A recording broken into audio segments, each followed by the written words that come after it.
Well, there we go.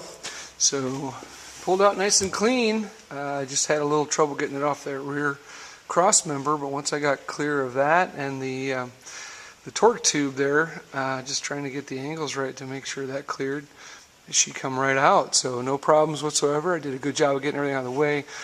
I tell you, when it comes to pulling engines and trannies especially, I like to pull them all in one unit like this if possible, but just taking the time to make sure you've cleared your path, gotten everything out of the way, makes things go so much easier.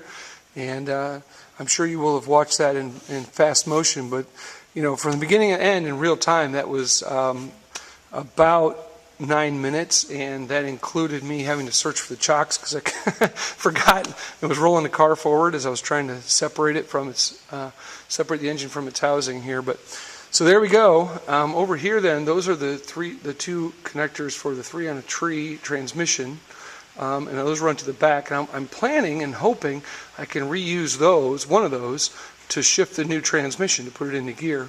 And then this is the emergency brake, which goes back to all the connector mess back in there, which is really, really hard to see.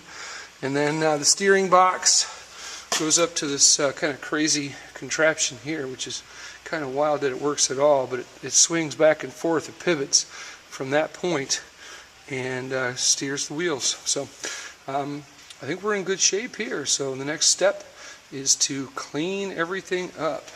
And of course I got to get this bad boy down onto a pallet. And actually, believe it or not, I think I have found a home for this where it is going to get used in another vehicle. A gentleman with a 51